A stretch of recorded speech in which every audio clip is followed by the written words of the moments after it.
am Pradyuman Sharma. Today I am going to take the class of 7th class English grammar. Today I shall deal with word, sentence and parts of sentence. You know, students, what is word? The definition of word is a word is a group of letters which expresses complete meaning.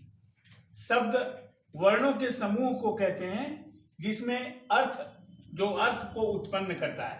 यहाँ example में मैंने दिया है P plus E plus N equal to pen, M plus A plus N equal to man. ये P plus E N pen एक word बन गया. MAN जो एक यूएसए से जुड़ करके एक नया वर्ड बन गया मैन. दूसरा है sentence. A sentence is a group of words. वहां पर है ग्रुप ऑफ लेटर्स, लेकिन सेंटेंस कहता है sentence is a group of words which expresses complete meaning, which has a subject, a verb and an object. वाक्य शब्दों के समूह को कहते हैं जो पूर्ण अर्थ को प्रकट करता है, जिसमें एक कर्ता, एक क्रिया और एक कर्म होता है. नीचे मैंने एक एग्जाम्पल दिया है, Ram is a student, you are leader. पहले वाक्य में राम सब्जेक्ट है, इज वर्ब है, स्टूडेंट ऑब्जेक्ट है. दूसरे वाक्य में यू सब्जेक्ट है, आर वर्ब है, आई लीडर ऑब्जेक्ट है. अब हम लोग चलते हैं तीसरे पायदान पर. How many types of sentences are, यानी वाक्य कितने प्रकार के होते हैं. वाक्य मूलतः 5 तरह के होते हैं जो आपको ग्रामर की बुक में है, जिसको आपको पढ़ना है. तो क्लास 7 वाले स्टूडेंट ध्यान दें. पहला है असर्टिव सेंटेंस, जिसको हिंदी में सामान्य वाक्य कहता है.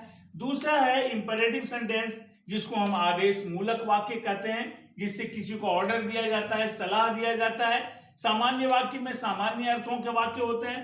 तीसरा है इंट्रोगेटिव सेंटेंस, जिसको हिंदी में प्रश्न सूचक वाक्य कहा जाता है. चौथा है एक्सक्लामेटरी सेंटेंस, जिसको विस्मयादि बोधक वाक्य कहा जाता है. और पांचवा है ऑप्टेटिव सेंटेंस, जिसको हम इच्छा बोधक वाक्य कहते हैं. डियर स्टूडेंट्स, यहां पर चौथे ग्रुप में हम लोग देखेंगे कि सेंटेंस में जो पहला भेद है असर्टिव सेंटेंस. तो असर्टिव सेंटेंस एक ऐसा सेंटेंस है जिसको सामान्य वाक्य कहते हैं, और इस असर्टिव सेंटेंस के भी 2 भेद होते हैं, जिसको हम क्रमशः अफर्मेटिव सेंटेंस और नेगेटिव सेंटेंस के बाद नाम से जानते हैं. अफर्मेटिव सेंटेंस को हिंदी में सकारात्मक वाक्य और नेगेटिव सेंटेंस को हिंदी में नकारात्मक वाक्य कहा जाता है. स्टूडेंट्स, यहां पर हम लोगों ने इंपरेटिव सेंटेंस के बारे में देखा. इंपरेटिव सेंटेंस वैसे वाक्यों को कहा जाता है जो वाक्य किसी को आदेश देता है, किसी को सलाह देता है, किसी को परामर्श देता है, किसी को कोई काम करने से रोकता है.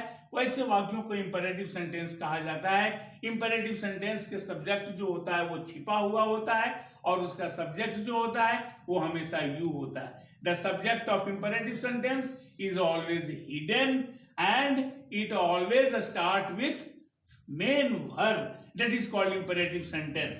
नेक्स्ट में इंट्रोगेटिव सेंटेंस. इंट्रोगेटिव सेंटेंस को प्रश्न सूचक वाक्य कहते हैं.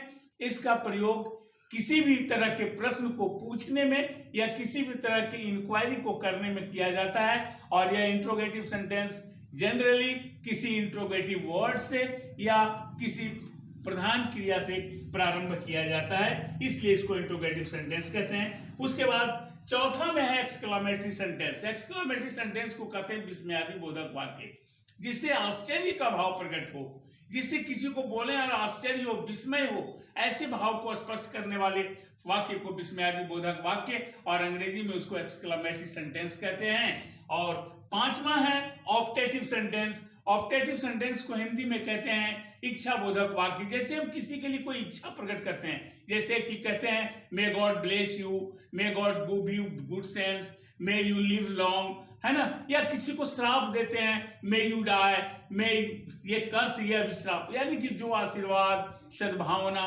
इच्छा का भाव प्रकट करे उसको ऑप्टेटिव सेंटेंस कहते हैं. और नीचे है अफर्मेटिव एंड नेगेटिव.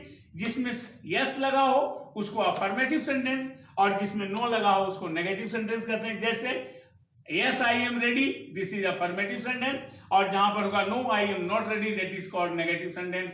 तो today I have taken the class of word, sentence and how many parts of the sentences. Today have a nice day. all of you.